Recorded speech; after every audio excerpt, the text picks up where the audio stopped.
biggest thing, I think, if you're in Bitcoin is having a second passport and probably having a third passport so that you have an identity that is truly international. You're taking what each place has to offer and you're saying, I don't have to go all in on one place. What are your thoughts broadly? Trump, direction of the United States, the policies he's introducing. Another reason I left the US, I'm politically homeless. You got to pick one of two sides. I think it's incredibly toxic now how binary it is. I'm successful on my own. I don't need my country to invade someone else's country for me to feel like I'm a tough guy. As you said, you're not the property of the country you were born into. It would be incumbent upon you to look at the options that are available to you, especially in the times of great tumult that we're currently living through. Where in the world today can we find countries embracing those ideals that made the early United States the great economic success story that it was? I happen to think the global south is the future. I like those places. I feel more free, whether they have a constitution that says you're free or not. I think there's a soft freedom in much of the global south that I respect. We ought to start exploring outside of the realm that we're comfortable with. The answer to the US isn't to move to the UK. It's not to move to Australia. It's to move somewhere different.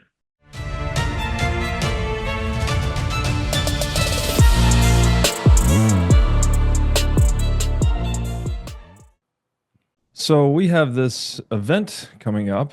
You guys are hosting. I'll be attending and speaking. And this is the Nomad Capitalist event. For people that wanted to check out information on that, it's nomadcapitalist.com/live. Glad to have you here, Andrew. Could you just tell us a little bit about this? I mean, people may not even be familiar with Nomad Capitalist, so maybe give a little background on who you guys are and then what this event is. Well, we help successful people who want to legally reduce their taxes, get second passports, protect their assets, diversify overseas for health, wealth, and happiness. And we have an event every year. So whether you are a potential client or not, or whether you're just new to this stuff of, as you say, jurisdictional arbitrage, geo arbitrage, we have an event every year. This year, the co-founder of Apple, Steve Wozniak, is coming. Glenn Greenwald is coming. The former president of Mexico, Saadia Khan. Basically, it's 4 days of me curating. What do you need to know about global citizenship? What do you need to know to follow my 5 magic words we're going to talk about today, which are go where you're treated best.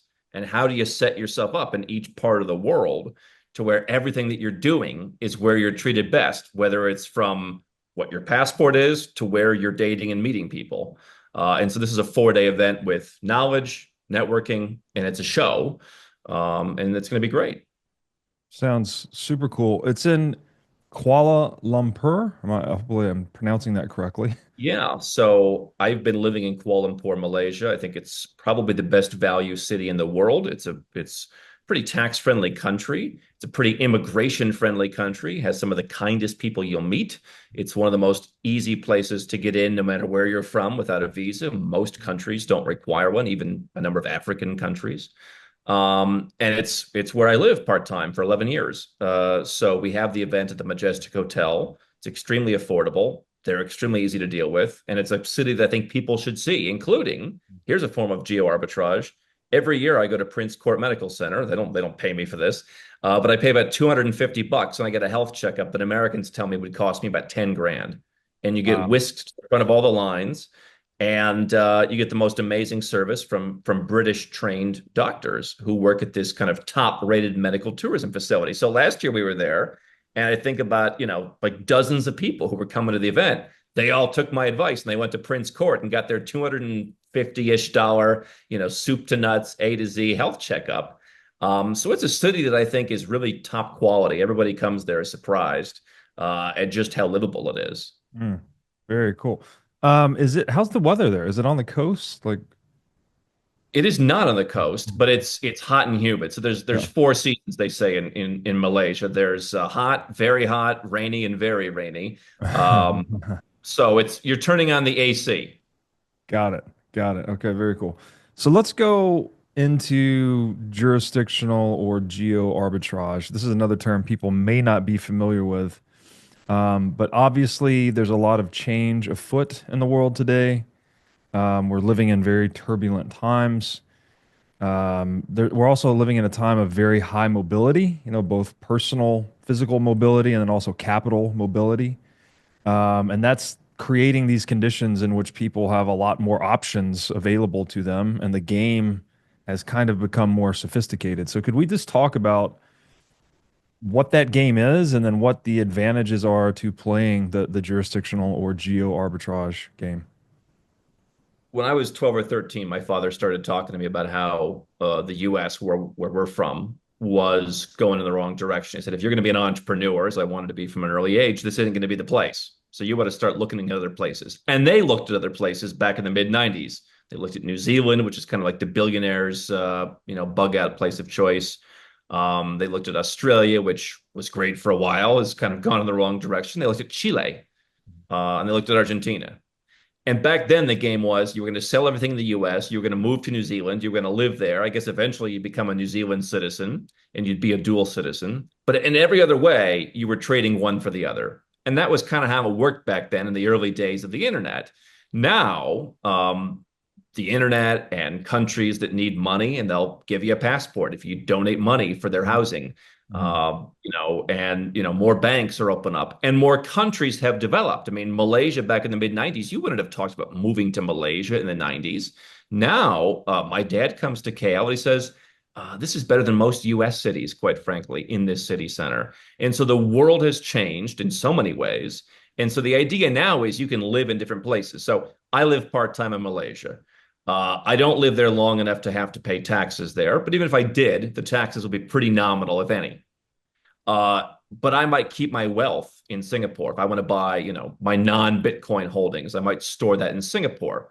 I do think Malaysia, as part of the global south, is a safe place for a certain part of your wealth, and I do have some money there, but Singapore nearby is the bigger one. I also might go downstream to a place like Cambodia, and I've bought property there, and I've been investing there for a long time. And so, just in that kind of one Southeast Asian region, you can kind of pick the different places. I'm working on being a Cambodian citizen right now because I think the future of the global South and having access to invest in some of these markets is good. Certainly not. That would be one of my, my sixth or seventh citizenship. It's still not my first citizenship, but the point is, you're taking, what each place has to offer. Malaysia is an amazing place to live. Is it the best place to invest? Yeah, maybe not. Mhm. But you can buy incredibly affordable real estate there. You've got a great life. People are nice.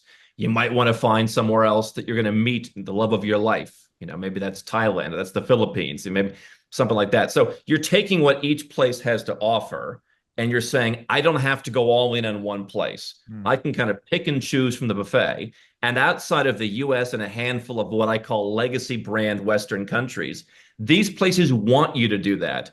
Thailand wants you to come and buy some stocks or bonds or put some money in the bank or pay them a fee and get a residence permit. They don't care if you live there all your life and have to pay tax. They don't care. They just want you to come and do something. Mhm. And I think that there's a lot of countries that are rolling out the red carpet. The biggest thing I think if you're in Bitcoin is having a second passport and probably having a third passport, so that you have an identity that is truly international. Mhm. Sounds, I mean, it sounds very appealing and exciting in a way. You've got this kind of international footprint. I'm sure there's a lot of, well, complexity that comes with it, which is obviously something you guys specialize in, helping people navigate that. Could the game be summarized then as, I mean, as you said, going to where you're treated best, but then the other side to that game is you also want to time your stay in each place such that you are not getting trapped in their tax regime. Is that sort of the good summary of the game? Well, or you want to stay in a place that has a great tax regime and you want to make sure you get trapped in that regime. The Mm, challenge, if you are a US citizen or a green card holder, is you're subject to what's called citizenship-based taxation. hmm There are some countries that are inching toward this under certain conditions, but the US is effectively the only country that has this blanket citizenship-based taxation. hmm You have a US passport, you have to pay. For me as an entrepreneur, I ultimately, gave up US citizenship, not because of the taxes. I paid zero every year. I had restrictions on how I could use that money that made it difficult to live overseas. There hmm were regulations that were put on me that made it harder to do business overseas. It was intense and frustrating and complicated and costly, and I worried. I wanted to do the right thing. hmm Ultimately, I said, for many reasons, not even related to that, I didn't want to be a citizen. But if you're an entrepreneur, it's still easier to minimize your taxes by living overseas as an American. If you're in Bitcoin, unless you're like a professional trader, it's a lot harder. And so a lot of Bitcoiners either go to Puerto Rico or they just renounce. We've got more clients renouncing now than we have before. Mhm. But let's just assume you're out of the US tax net or you were never in it the first place. Yeah, I mean, the question is, do you want to live in one place? Many of the clients we work with, listen, I got a family, I want to go and live in one place. Malaysia could be a pretty tax-friendly place to do that, and you'd be happy to be a taxpayer there Mhm. because they don't tax your foreign income, so you put it overseas. Um, other people do as I do. I like many different places in the world. It's not a tax game. I'm in Sao Paulo now. It's a great place, but eventually I'm going to want to go back to Malaysia. I also like Eastern Europe. There's a freedom there. So for a guy like me, where do you spend enough time to be in a tax net that's a favorable one? And so, that could be anywhere from, Georgia to Antigua and Barbuda to Cyprus to, you could live in the UAE for a few months a year. I mean, there's so many ways to skin that cat of which tax net do you want to be in. And then, yes, you can't just say I pay taxes in Dubai, but then I spend 7 months in Spain. You can't do Mhm. that. Mhm. Spain's gonna suck you in. I happen to think the global south is the future. Mhm. I like those places. I feel more free, whether they have a constitution that says you're free or not. I think there's a soft freedom in much of the global south that I respect. I was just in Europe. It's nice, but I don't feel as good there. I feel good in up and coming places, which just so happen to be easier for tax.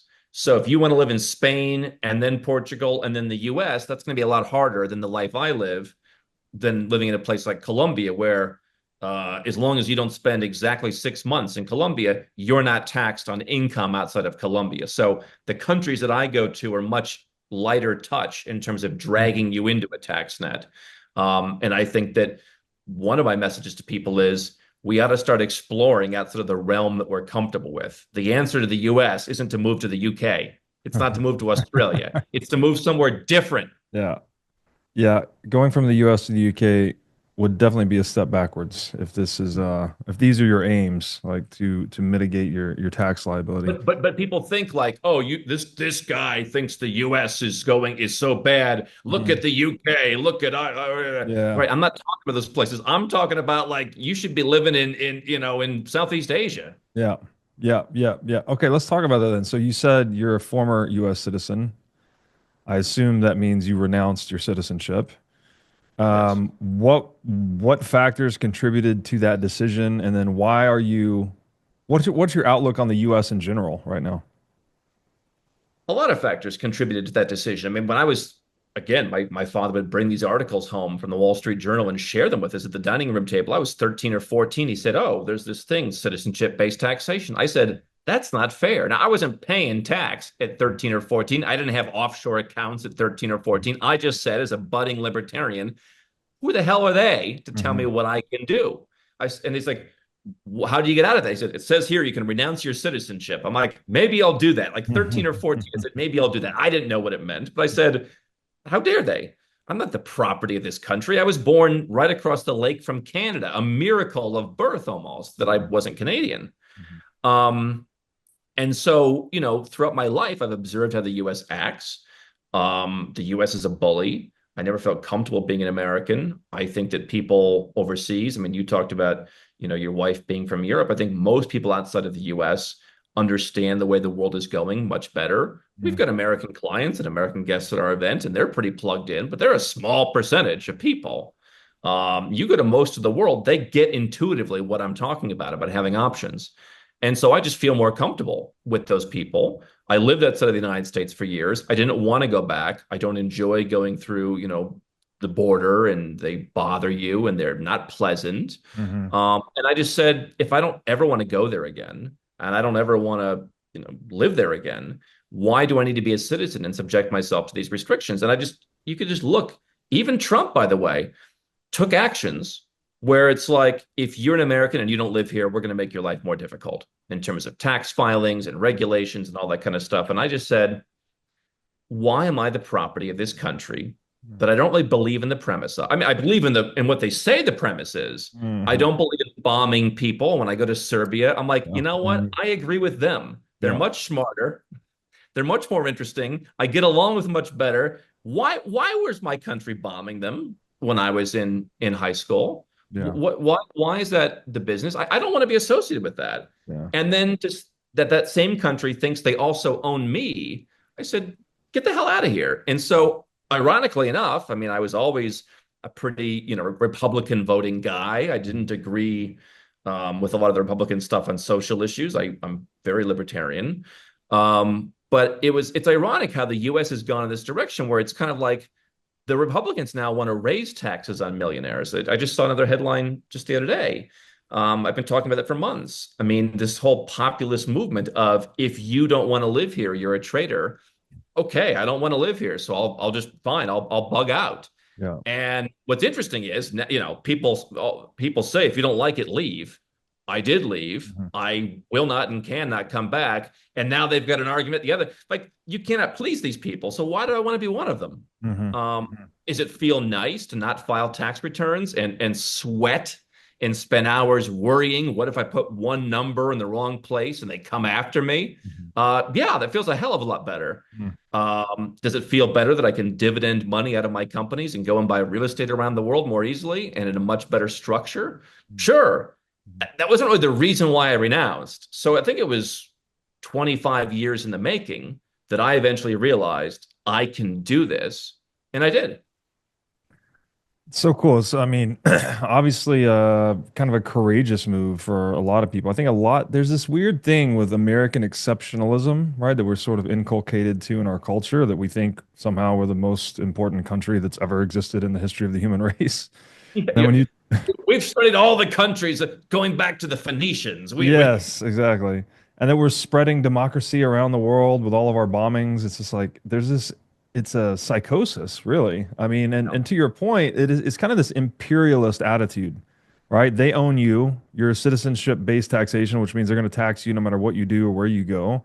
And the US, whatever, how you want to say this, the United States acts as if it owns the world, right? If it wants your oil, it comes in and bombs you and takes your oil. And it's this whole imperialism thing is the reality of the world we live in the United States that well, I live in, you now no longer do. It's just the latest global imperialist. So there's nothing exceptional about that. It's a pattern as old as time, right? There's always been a superpower that's been a big bully on all the rest of the world. And I too feel that motivation to not participate in that. You know, I even think about the dollars that I hold in bank accounts. That makes you complicit in the imperial war machine because they're printing money to steal your purchasing power to drop those bombs. So it's a very nasty kind of realization. I understand in a way where ignorance is bliss on this topic. Like if you just don't think about it, it's probably better. But if you do start thinking about it, you got to take pretty drastic measures, like someone like yourself has done. So I have an old friend, and he said the world would be the most free if there were 8 billion countries. Now that's not going to happen, yeah, and sovereign I'm individuals. a pragmatist. Yeah, But I mean, for me, might never made right. I'm pretty secure in myself. I don't need to identify as a nationality to feel good about myself. I yeah, identify by my contributions and value that I create and the relationships that I have and all those kinds of things. Where I'm from is way down the list. yeah. And I think when you do that, I mean, you realize I don't need to be from a place. People say, "Oh, good for you," because you can get citizenship in Malta, for example. That's like the creme de la creme. It costs about $1 million, a little more now with the dollar being beaten up recently. Costs about $1 million. Takes you about 18 months. We do it for a number of people. And now you've got a European Union passport, but not from France or some country that's out there doing nasty stuff, but from this small little country. They use the money. They're running a good ship. And people say, "Oh, well, what does Malta do?" Why do you need to? What does it do for you to be from a country Mm, where other people are building big businesses? Like, I don't care if I can use Google anywhere, mhm, whether mhm, my country mhm. built it or not. What do I don't need the ego of being from Yeah. the country. Listen, if I built Google, I would have an ego for building Google. I don't need Mhm. to say this guy in some place near me did it, so I'm going to Right. feel great. We should look inward. That's a great point. It's kind of a hangover from the industrial age, probably, where, production was local to a place. And so you think, oh, the people identified with the industrialist of their country, but now in the internet age, these services are available to us globally. So why make it such a component of our identity? Um, so this as you renounce citizenship in the United, we'll just talk about it from an American standpoint because that's what you were and what I am. You renounce citizenship, you then start to play this passport game. You just mentioned Malta. Like, what are the other, like, how is this game framed? Like, is it just accumulate as many passports as possible? Are there certain strategic passports that have like reciprocity between them? Like, how do people think about playing that game? Well, you want to have a second passport to be able to renounce. And I'll tell you, there's been different events in the US when people have called our business, holy cow, I need to renounce because this is going to kill me. A Mhm. new law is going into effect in a month. You can't get a second passport in a month. And so what I'm happy I did was I got a couple second passports where, I don't talk about them all. Um, if nothing else, just for business reasons. Mhm. But I got St. Lucia. That's a citizenship by investment. Now it's closer to $200,000, but I paid $100,000. So, you get in earlier, the prices are generally lower. Mhm. I did that knowing one day it would come in handy. Mhm. Having a couple of different passports that worked together collectively in terms of visa-free travel, in terms of maybe one, is in different regions, one allowed, St. Lucia, you can live in 6 different countries. Mhm. 3 of them are tax friendly. So it's kind of like if you're in Florida and you want to move to Texas, it's Yeah, kind of like that, got it. right? So now rather than being an American who can live in one country, now you can live in 6 countries, and then if you get another passport, you can live in that country. And if it's an EU passport, there's 30 countries, Mhm. including, the Switzerlands and the Norways and then that. Um, and so, I got a couple of them and I was able to renounce. Once I renounced, I said, I places like a Cambodia, I'd like to be able to invest in Cambodia as a local. That's not a passport you're going to travel on. But I do think, being able to do deals there is good.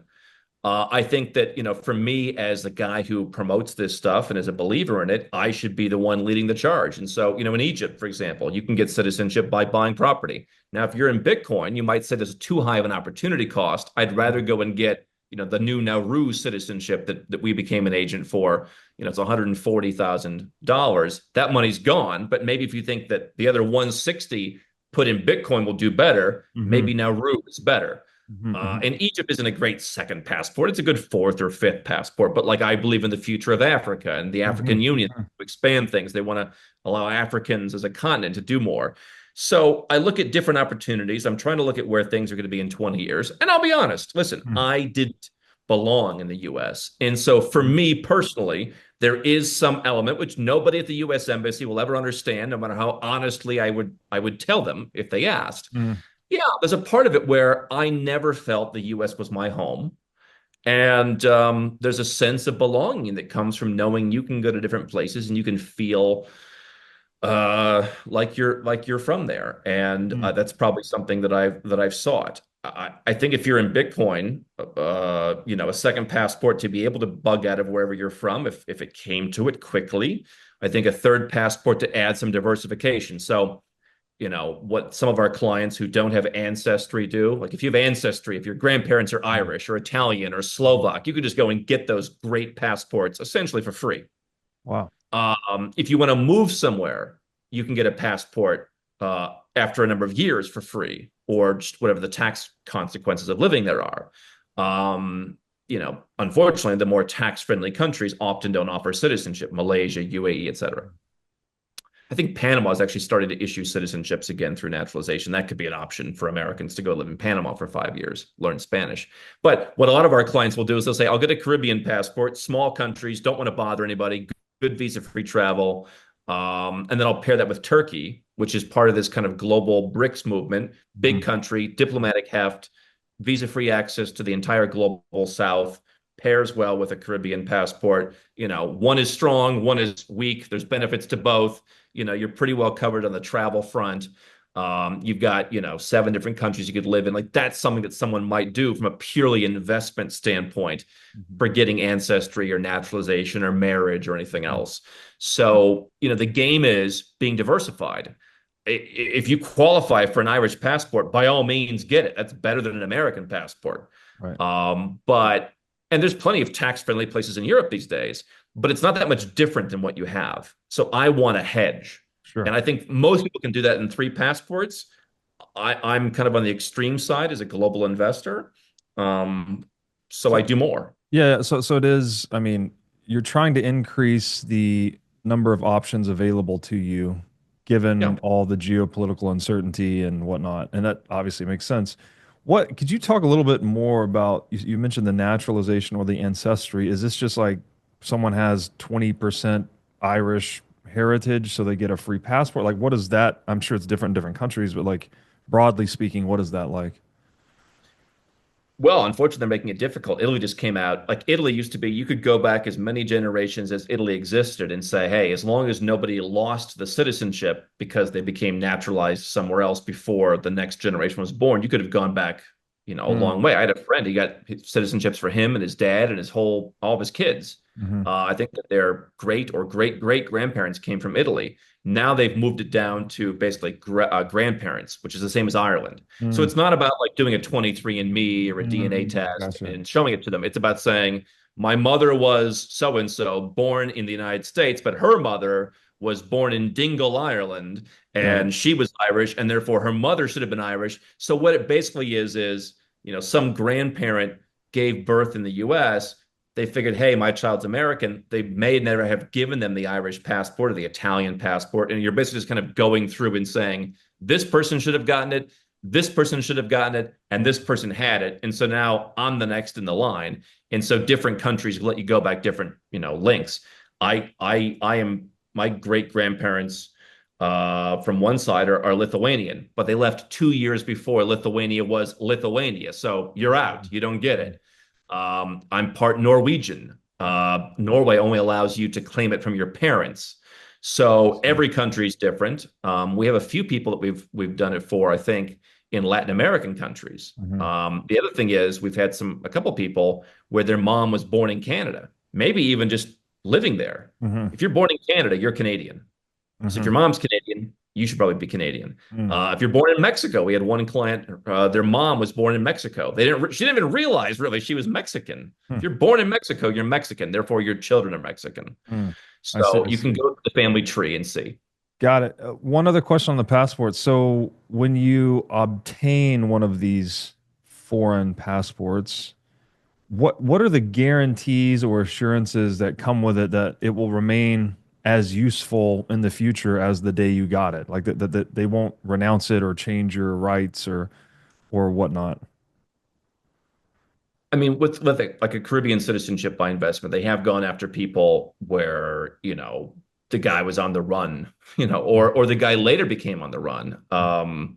And so, I mean, if you're like a high profile, I think there was some case in India, the guy got like a citizenship in Antigua, and then he was doing some shady stuff. And Antigua's like, listen, we don't want to be associated with it. We're just going to cancel the guy's passport. Mm. Generally speaking, I mean, once you have citizenship, it's not cancelable. We are seeing some Western countries that are rolling out in extreme circumstances. I mean, the UK, they've had cases. Can we denaturalize someone? Mm. Um, if you're born there, I mean, you're safe. If you get it through ancestry, you're pretty safe. If you get it through going and making some great contribution or starting a great business and they just give it to you because they like you, that's pretty safe. Most investments are pretty safe. I think that, that is a risk, the Mhm. Caribbean. I do think that like they're a business essentially. Mhm. They don't want to make people feel badly about coming and donating to their country and getting citizenship, but they also don't want, the worst of the worst. So I trust them more that if you're not the worst of the worst, you'll be fine. So I think that generally, I mean, you should have confidence in that as long as you're an upstanding citizen. And by the way, citizenship by investment, there's a pretty clear background check there, pretty detailed background check that you have to go through. So nobody knows which country goes up or down Right. in terms of visa-free travel. I mean, Mexicans got visa-free travel to Canada a number of years ago, and then Mhm. recently it got canceled. Mm. Honestly, you're probably better off not having to go to Canada. Yeah. But you're trying to collect as many visa-free travel countries as possible in your passports. Of course, that could change. I think you're going to start seeing the U.S. passport and U.S. citizenship be devalued? Because, I mean, look at how the world is uniting Hmm. against what's going on in the US right now. I'm not pro-Trump. I don't hate Trump. Hmm. I'm certainly glad not to be American while all this stuff is swirling around because Hmm. I think if you're in business or if you're traveling on a US passport, it's going to be harder. And I'll tell you, one of the bankers coming to our event to help people open up accounts in Malaysia. He's one of my favorite guys. He's like, it's getting a lot harder for us to get Americans in because the bank Hmm. is tired of what's happening. We don't want Americans, really. I'm going to push, but Hmm. it's toxic. Yeah, so let's talk about that then. Obviously, the whole tariff uproar has been going on the past couple of weeks. I don't follow it closely, but what I heard was that it had been delayed 90 days for Yeah. negotiation reasons. I don't know. What are your thoughts broadly? Trump, direction of the United States, the policies he's introducing. How do you see all of this? I'm another reason to I left the US. I'm politically homeless. You got to pick one of two sides. Hmm. I don't want to pick one of two sides, and Hmm. I think it's incredibly toxic now how binary it is. If you're a Absolutely. Republican, you're supposed to buy into tariffs. I'm a free trader. You're Yeah. supposed to buy into like wanting to take over Greenland.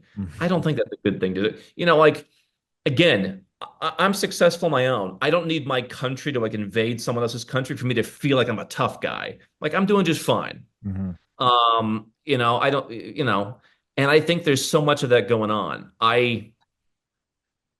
What I look at it as, we have the event in Malaysia. Again, look at where it's changed in 30 years. Word travels slowly. The United States is probably the greatest marketing experiment in recent human history. Hmm. Even back in the 1850s, people would move there hearing the streets were paved with gold. And they came and said, not only were they not paved with gold, they weren't paved at all. Hmm. And I was expected to pave them. And so it's been the Coca-Cola, the Louis Vuitton of countries for a long time. Great marketing experiment. Americans are world-class marketers. It is not what it is in the tin. But what I say is you're seeing more countries who are getting a lot of the stuff that made the US good, that Hmm. have the development, and they're increasingly saying, you know what? Even if this is Trump's negotiating tactic, let's go find some other partners. I Hmm. mean, when Canada says vociferously the US is no longer a good partner, we've got to go do other deals, you have a problem. Hmm. And so I kind of wonder, is this the end stage of US hegemony of saying, you know what? You pissed off even your allies. Now you can say the Europeans are a bunch of weenies or whatever. That's great. Listen, you get to have your boundary and they get to have theirs. And if you do a lot of trade with them and they shift that trade elsewhere, they're increasingly looking at South America, doing more with China, doing more with India. Eventually you're going to be isolated and you're going to have problems. And Hmm. you've already had problems thanks to Obama and now somewhat thanks to Trump on banking and having investments overseas. I mean, you're in Bitcoin, but I mean, some of these crypto projects, I mean, they don't want Americans. Hmm. There's investments. They don't want Americans. How much money are you missing out on in some areas by being an American? Why? Because they've made it financially toxic. Now they're going to be geopolitically toxic. And what I see it is, you sanctioned from 8% of the world at the turn of the century to 31% today. One third of the world is not jerks. Hmm. Hmm. That's what a bully does when they are finally, losing in a competitive battle. Right. They try and throw everything at the people who are competing with them and increasingly winning. And the people who are increasingly winning, sure, their country may not be as wealthy as yours, but they're banding together and saying, why don't we do this without the US dollar? Why don't we do this without trading as much with the Mm. US? Why don't we take all of our business somewhere else? And so economically, that's going to hurt. You're already seeing companies, laying people off because global trade is a thing. The reputation is going to hurt. Banks don't want your money. I wonder if you're going to see it harder to get certain residence permits as an American. Mm. I don't think this will happen, but if the U.S. were to invade and take the Panama Canal, does the rest of the world respond the way they responded to Russia? Does Right. American citizenship become toxic and you're sanctioned everywhere? Mm. No, because the U.S. is stronger. But how close do you get to that? how close do you get to being Russia level toxic? Hmm. I think Hmm. it only gets closer and closer as this goes on. Never going to be at that level. But for Americans who are just like, oh, we just show up and we go wherever we want and everyone wants our money, Yeah. don't. Well, yeah, to your point, only because the U.S. is in the dominant position militarily. But if there was ever, another defeat, which I think there have been defeats already. You could look at Vietnam and some other stuff where the U.S. military has come up short. That would sort of cement your thesis, right? That the world would definitely ostracize the U.S. Okay, what made the United States great, in my estimation, was the founding of the United States as a constitutional republic, the decentralization we had built into the governance, our central governance structures, and the distribution of, having 50 states, a lot of options for people, low to no taxes in the beginning, very stable, strong rule of law, good property rights. All of these things contributed to the United States becoming the economic success story in nation state history, basically, right? It's been the most wealthy one there's ever been. Yet all those things are now in decline, right? I would argue since 1913, the inception of the Fed has started the reversal of all of these things that made the United States great. And now we're headed towards something more like, the USSA versus the USA. Yeah. Where in the world today can we find countries embracing those ideals that made the United States, the early United States, the successful, the great economic success story that it was? I think there's different places for different parts of it. So for tax friendliness, I mean, there's places where you can go where again they don't tax your foreign income or they don't tax you at all. So certainly the Gulf, the Middle East has been there. Now they're getting off the zero tax policies to go to low tax policies. Mhm. The UAE is still good if you're in Bitcoin, not quite as good if you're an entrepreneur. Um, places like Malaysia, places like Panama. I mean, anywhere that has kind of a territorial tax system or a non-dom or a lump sum or just a zero tax, system. I mean, you're even seeing countries like Italy, for example, or Greece saying if you come and live here for the first 15 years, you can pay this flat amount of tax. A simplified version of the long-running Switzerland system. We need people to come. So, I mean, even these kind of legacy brand, wiltering away, countries, some of them are at least realizing, hey, we got to be competitive. So from a tax perspective, that's where you can go. I was talking to Glenn Greenwald, who's come to the event, and he was saying, yeah, I mean, the U.S., the First Amendment's gone, the Fourth Amendment's gone, the Fifth Amendment, we're just going through all the amendments. And we had an interesting conversation is to what extent, if I move to another, I mean, I'm a super pro-freedom guy, but I also went to Oman. We filmed this series, Live Like a King, luxury living, you can have a great life in other places. Oman is the place they don't talk about in the Middle East. Some of the kindest people, some of the nicest people. It's relatively apolitical. They had a king for almost 50 years that turned the place from nothing into fantastic. Now they've got, a new king. And am I a fan of monarchy? I don't know. But I realize that the system in the US has been corrupted. And probably any system like that over time gets corrupted, where they just don't follow the Constitution. Mhm. Checks and balances. Hey, you sent this guy who's not a criminal to an El Salvador prison. Can you get him back? No. Let him rot. Mhm. But he's the wrong guy. Let him rot. Mhm. What checks and balances? There's no checks and balances anymore. Freedom of speech. If you speak out against, uh, it was Obama, it started, now it's Trump. If you don't like them, they come after you. Mhm. And so, but my point was, if I choose to go to Oman and I float above the system, or I go to Malaysia and I float above it, I'm not going to get involved in local politics. If it no longer works, I'm going to go somewhere else. Mhm. Um, but I think there's more of the DNA of those places is not being imperialistic. I mean, Oman is a maritime trade nation. I think that contributes a lot to the culture of friendliness and openness to immigration and low tax. Hey, listen, we got to trade with people and to bring in some dough.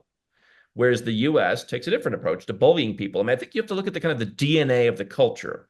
In Malaysia and many parts of Eastern Europe, let's say during COVID, the DNA was we're not going to be as heavy handed because we can't, because we had that years ago and it didn't work and it fell apart. And now people are on to us. We can't be Mhm. as heavy handed. So even if we call it a lockdown, it's not really the same kind of lockdown. Um, but my talk with Glenn was, do I choose to go to Oman and say, why do I care if I can criticize the monarchy of Oman? I have no reason to criticize them. I'm not saying it's the perfect government system, but I, at a certain point, say we ought to value happiness and peace and calm in our life. So there's a theory that says you should do that. There's Hmm. also a theory that says, Eastern Europe, for example, the Serbias of the world, Montenegro, those people, they remember what happened and they Hmm. don't want to go back to that and they fight. And Hmm. unlike Americans who sit around saying, well, yeah, we're going to fight. When's this fight going to begin that I've been hearing about all my life? When's the fight against tyranny going to begin? Because it's been getting worse and worse ever since 9/11. Ever since I've been born, it's been getting worse. Hmm. When are we taking up arms, guys? Tough Hmm. guys. When are we going? Um, I just think you got to find a place that works for you. If you want more of that fight mentality, I think it's probably Eastern Europe. If you just want to go and be happy and say, listen, they're probably going to leave me alone.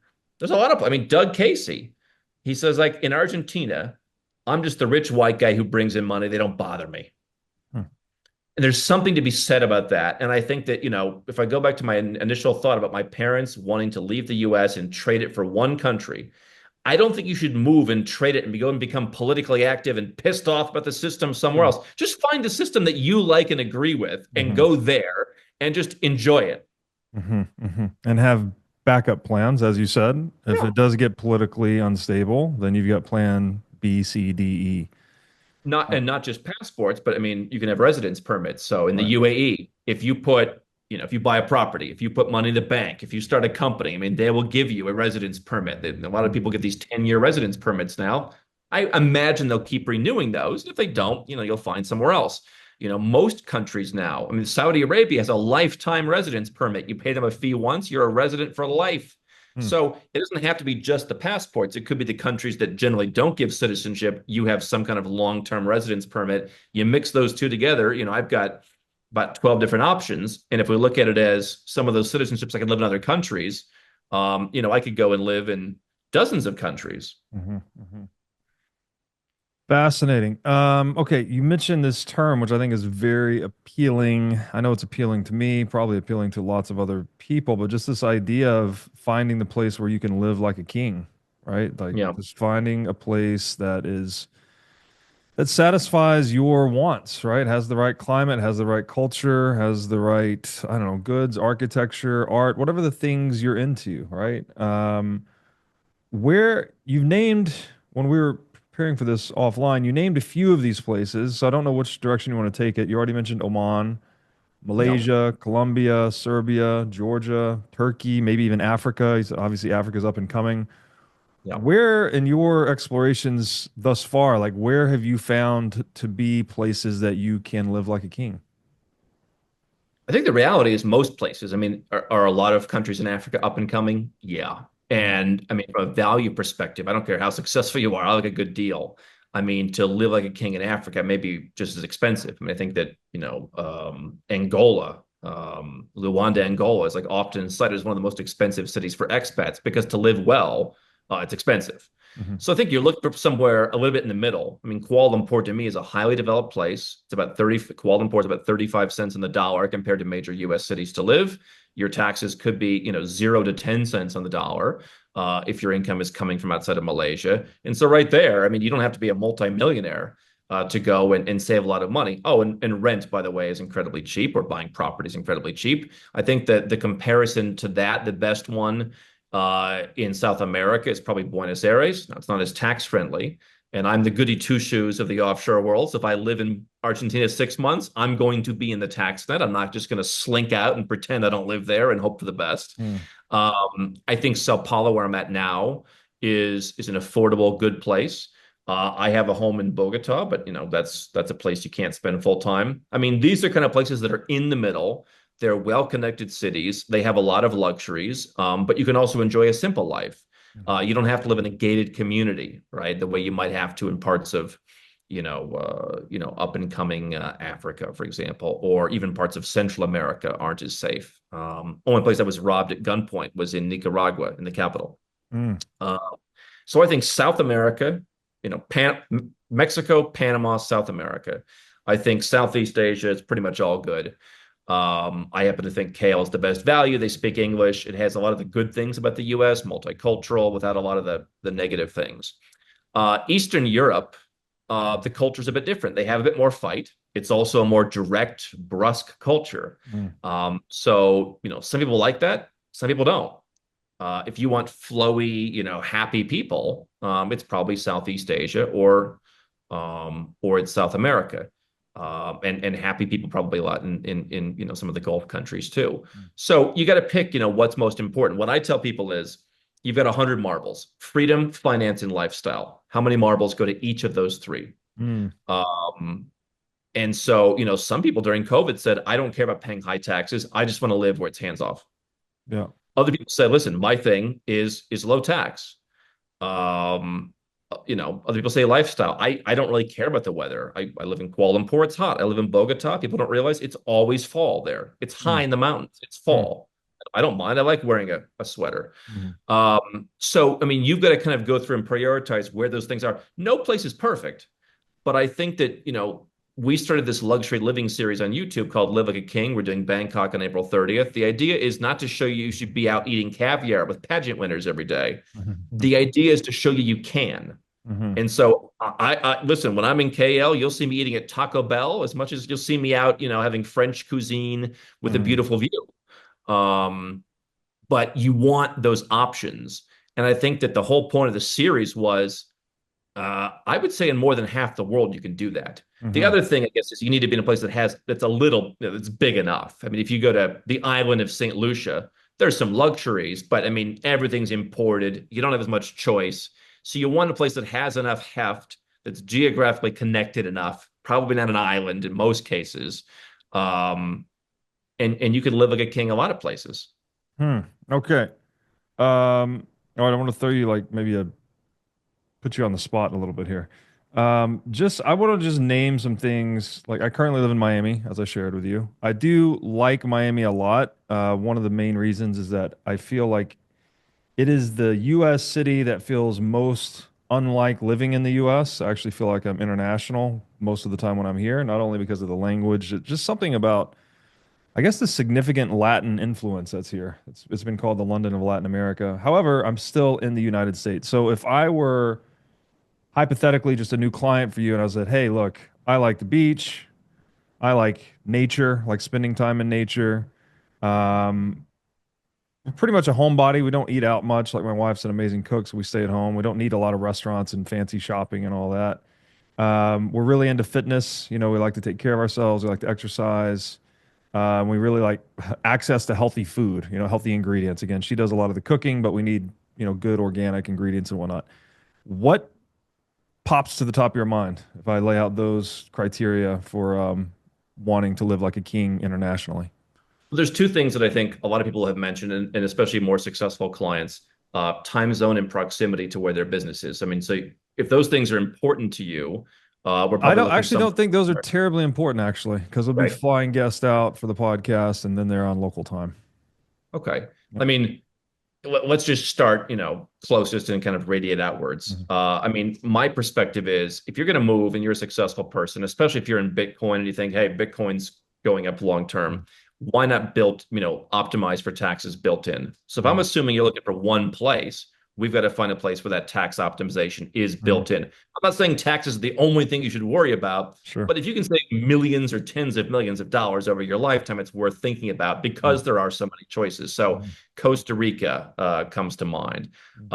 That's a bit, I don't know if woo woo is the term, but I mean, there's some Mhm. places that, it's laid back. Mhm. So like Pura laid vida. back, that right. Yeah. Panama City or somewhere near Panama City, could be an option, for that. I don't think, people go to Belize. I've never been a huge believer in a place like Belize. So I think that like Costa Rica, Panama could work. South America is just not as tax friendly. If you like calm, I'll tell you, I mean, Uruguay, geopolitically, geographically, I mean, what a great place to be when chaos starts happening. You can get a passport in a matter of years. They've got a great tax deal. I mean, Uruguay could be a place that would tick a lot of boxes if you're not looking to go out and do all the shopping, if you want that healthy living, if you want kind of farm to table food and all that. I mean, Uruguay might be a great option overall. So, I mean, that's what I would do in that region. Um, and I think there is kind of more of a focus on that kind of healthy living, um, in the Americas. I'm probably, I'm not as much into into the healthy living as I should be, so I don't entirely pay attention to that. But I mean, those are places that I would consider. I think Southeast Asia, if you say you're not going out that much, I mean, Southeast Asia is optimized for luxury. Like I flew from Lisbon here to Sao Paulo. There's no good business class, on the Brazilian or the Portuguese airlines. It's not Emirates, it's not Singaporean. So Southeast Asia, I think, gives you all of that. Maybe a bit less focus on the healthy living, but there's gyms and there's healthy food and there's fresh everything. But it's more optimized for luxury, and it's more optimized for, oh, you paid more, we've got a special line, and it's more optimized for high quality healthcare, for example, hospitals, all of that. That's why I like it, for those reasons. And a lot of countries in Southeast Asia are tax friendly. And of course, I mean, everyone, people are going to Dubai now because it gives them a lot of that. So, the Dubai could be an option, or even somewhere, they're building, down the coast. In Ras Al Khaimah, for example. And there's places that are up and coming within the UAE that aren't Dubai, but you could go and kind of have that stuff close by. So, for someone, what you're talking about, those are the places that you would go. I like Eastern Europe. They have great wines, and you go out and you have dinner for 7 hours, and nobody's kicking you out. I mean, that may not be as much of what you're looking for. I'll tell you. I mean, maybe Portugal could work for you, something like that. That's becoming a great. We just filmed there. But I'll tell you, I just never feel as good in Europe. So I would look at the Americas, I'd look at Southeast Asia, or I would look at somewhere up and coming in the Gulf. And I think you check most of your boxes. Got it. Very cool. Thank you for that. So, in the last sort of few minutes we have here, I mean, one of the big themes that's really popping out, and we touched on it right at the top of the show, is just reframing your identity from being a national resident to being kind of an international resident, right? I mean, that's thinking about your identity on a global level, if you want to put it that way. Yeah. What like what is necessary for people to make that conversion, right? There is kind of you have to change the way you think about your life and your relationship to the world. So like what are the blocks, I guess, that people need to get through to start thinking about their identity on a global level? Yeah, not everybody likes when I talk about this, but I mean the mindset's a big part of it. I mean, you can go out and get, a passport. It may not change what you're doing. I mean, you've got to have the mindset. There's a human element that goes with it. So just to be clear, I'm not talking about sovereign citizen stuff and like, oh, keep your U.S. nationality, but not your citizenship. And what I'm Hmm. talking about is a couple different citizenships and being able to identify if things get bad as not where you're from. And it's not Hmm. just the US. There's banks saying we don't want British citizens now. I've told this story. I have a banker in Singapore, asked them, I said, would you rather have the rich Vietnamese guy? We had a guy, $100 million Vietnamese guy.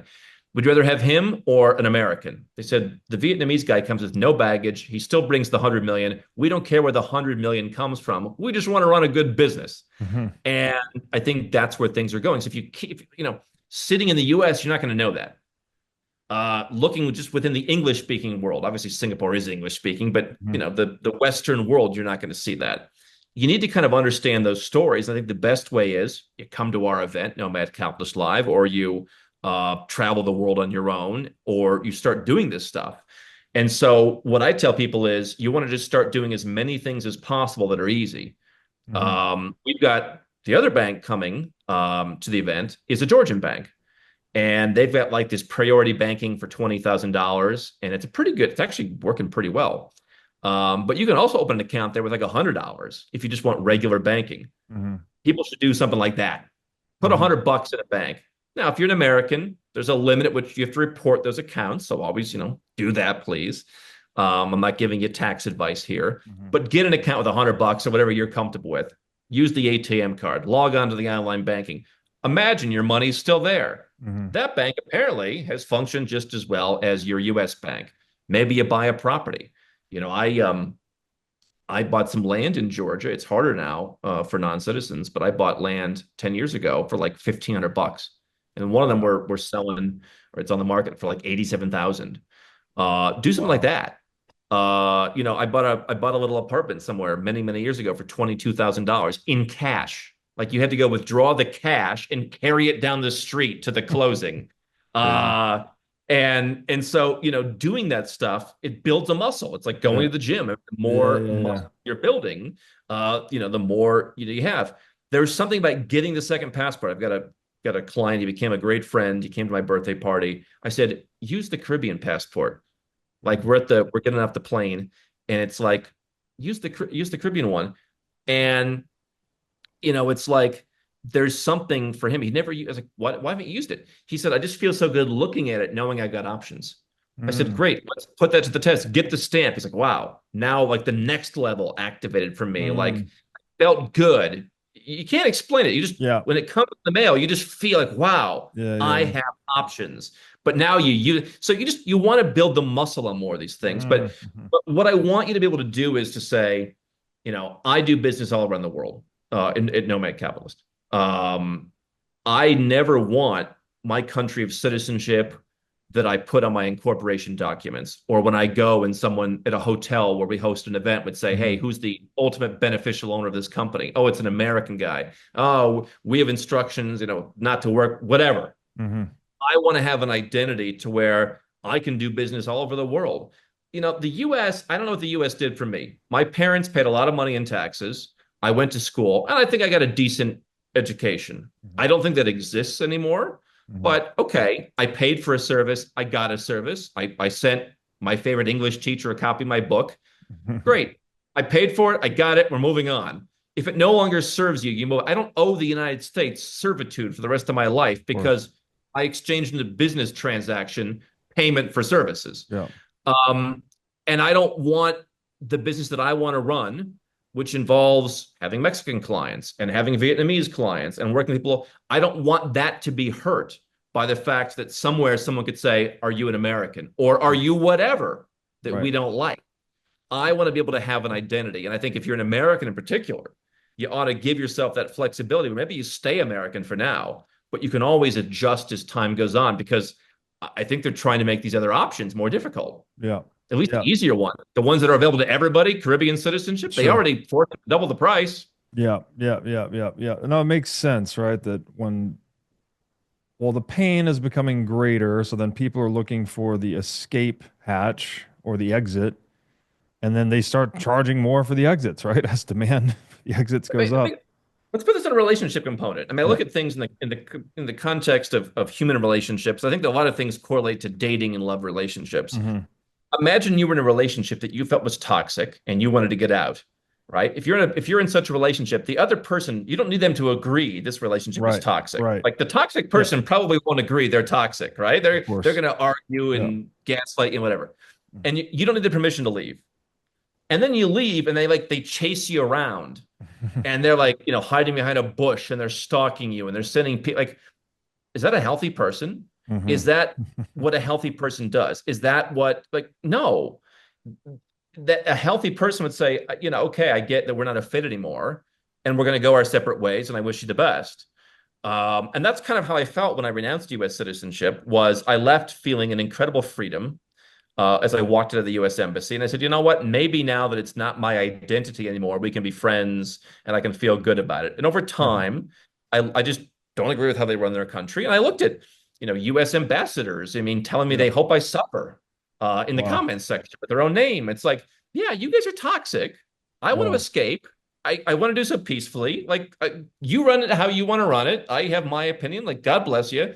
And they can't because they're a Yeah. toxic relationship partner. Yeah, no, that's well said. Yeah, because in any other business, if you as a customer don't like the deal you're getting and you decide to take your business elsewhere, then that's fine, right? It's just business, no problem. But for some Right. reason, people have Is this, this it's right? Is like the Outback Steakhouse chasing me down to say exactly, yeah. we don't like that you didn't come to our restaurant It's again? crazy. Yeah, you would immediately boycott any business that did that, but yeah, Of it's course. crazy. Um, that makes sense. Okay, I want to ask you this too then. money, right? Money, it's a big money game. I mean, the whole world is a money game. A lot of what we're talking about here is playing that game better so you don't get played, right? Which has a lot, it's underpinning a lot of this optionality, right? If one tax regime gets too aggressive, then you go somewhere else and have these options at your disposal, right? And as the game board and the rules change, well, you can maneuver more easily to watch out for yourself, basically. So we talked about reframing your identity from like a local, national to a global level, how important that is, and how you actually have to go through these exercises to really uh, embody that. I don't know, really like imprint it into your being. When you were saying that, it reminded me of when I was earlier in Bitcoin and I was showing people how Bitcoin worked, right? There was a recurrent happening actually. It's like when I would show people sending a substantial amount of money from one from from an typically from an exchange to like a Bitcoin self-hosted wallet, and they would see that transaction go through.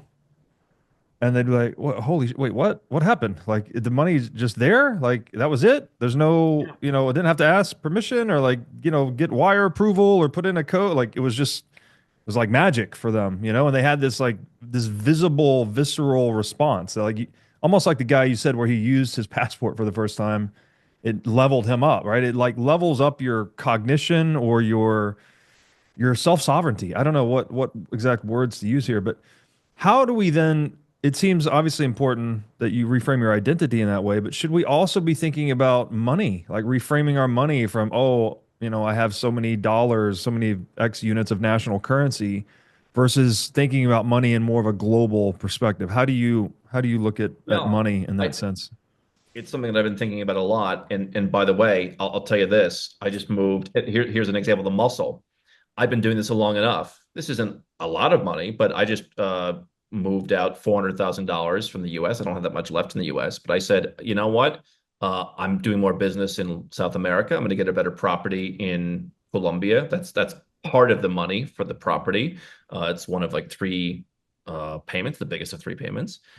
Mhm. I feel more comfortable with my money sitting in Colombia for a while. Now, I feel a lot more comfortable in Malaysia or Dubai or somewhere else. I don't think Colombia is the number one place to move your money. But quite frankly, I feel more comfortable on a financial level, but really on a political level, much more having my money not there. And so I've been thinking, yeah, how do you denominate your money? Now, I have a business and we charge people in dollars. We pay a lot of people in dollars. I don't think, the Malaysian ringgit is going to be, the currency to base everything in. What is it? I have Bitcoin. I'm not all in on Bitcoin, but I have Bitcoin. Do you denominate in that? I stick to US dollars, I suppose, and I was thinking about it only because that's like what the wealth people talk about. Hey, if you Yeah. have $5 million, you're a very high net worth individual. And if you have $30 million, you're an ultra high net worth individual. And there's different, numbers there. But it's something that I've given a lot of thought to because I have moved a lot of money out of US dollars for the reasons you mentioned and others. Um, for money that, you want to buy stuff when prices go down, whether it's businesses, Bitcoin, stocks, whatever. Mhm. The US dollar has been the best yielding as of recently. But what I've talked about, internally was maybe you got to leave a few bucks on the table to number one, do what's right, but to be free from the system. Even moving your money to the UAE, for example. Their currency's pegged to the US dollar, but it doesn't come with all the toxicity Mhm. of the US dollar. So, maybe that's something that you could look at is, the Emirati dirham as a mark of comparison. Um, I, I don't know that I've made the full transition from saying, hey, what's my net worth in dollars? Because that's how net Yeah. worths around the world are pretty universally measured. But Sure. certainly I'm largely out of US dollars. And I think that's been kind of the push is I think a lot of people say, let me move $1 million to Singapore Yeah. and just leave it in US dollars. And it's like, I think the Singapore dollar, if you want to hold fiat currency, it's probably a lot less toxic in the long run. Mhm. Um, so maybe that's a currency you want to base Mhm. yourself in. And your numbers look bigger because it's about a third less valuable, or a quarter less valuable, I guess. But yeah, I think that converting out of dollars is maybe a bigger exercise. The world still does value a lot of things in dollars. Yeah. Yeah. No, no, I'm with you on that one. Like because the the dollar is still the dominant global medium of exchange. It just seems the path of least resistance to think in terms of dollars as you're dealing, well, Yeah. any commercial transaction, interaction whatsoever. It's just easy to speak, the common tongue, so to speak. Yeah. However, I think for me, it's been very useful framing my net worth in Bitcoin. Like basically, if I'm not increasing my net worth in Bitcoin terms, then what am I doing, right? I might as well be buy and hold Bitcoin. I'm underwater basically compared to buy and hold Bitcoin if I'm not increasing my net worth Hmm. in terms of Bitcoin over time. So that's been a useful cognitive reframing for me personally. And it just sets a high benchmark, right? Just like, you know, what businesses are you going to invest in? Where are you going to deploy your capital? If it's not, obviously, if it's giving you something non-monetary benefit, then that might be a reason to do it. But if you're looking strictly at profitability, well, then if it's not outperforming buy and hold Bitcoin, then what's the point? So, There's a fine line here where you want to be strategic. You also have to understand, I mean, we're optimizing for humanity here. I mean, yeah, why do I have multiple passports? At a certain point, maybe it's just a hobby, yeah, just yeah, acknowledging yeah. that. I mean, listen, I think you need a You couple probably different like the passports. game too, I would imagine, right? Like the Yeah. game becomes enjoyable. I love the international game. I like the whole identity part. I like being part of these different places. I'm fast. I've always been curious about what's happening in the rest of the world. And I mean, I've been fascinated by Cambodia for 20 years. That's just kind of a personal interest of mine to Hmm. go there. Yet it serves a strategic goal, and I've done well investing there. And that's, part of the portfolio. But I think that people need to look at, yeah, optimizing for kind of what gets them to move forward. And running a business, I mean, you realize this. Hmm. There's people who could be great, but they're afraid. Hmm. And you give them simple tasks and they just can't go in. I mean, most things in life are simple, Hmm. honestly. Hmm. Uh, and yet people are afraid. Hmm. People, I'll tell, the person I say, call a hotel to see if they'll be in Live Like a King. How long does that really take to do? 5 or 10 minutes? Hmm. You come back 6 months later, the person hasn't called a hotel. You have someone who they're in their own way. You can't be that person with anything. You have to address not only the strategic part, but the human part, or else that Yeah. doesn't work. Yeah. No, that's great advice. Um, Andrew, man, this has been very fun. I like talking about all this stuff. I'm very new to this game. Like, obviously, you're much deeper into it than I am, but I am actively thinking about it. And, the past year or so, I've been talking to a number of people, including you guys, trying to figure out what exact moves to make.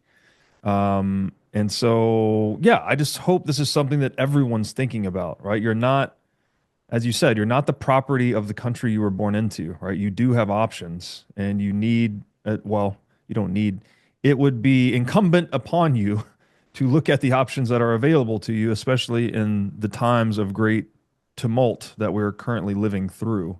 So I hope people got some value out of this in terms of leaning that direction. Um, where can people find out more about you, about Nomad Capitalist, and your other work on the internet? So we have a YouTube channel that has, I think we're pretty close to 3,000 videos where we talk about this stuff, including the Live Like a King videos. You can see what it's like, but mostly informational videos. So just look, youtube.com/Nomad Capitalist.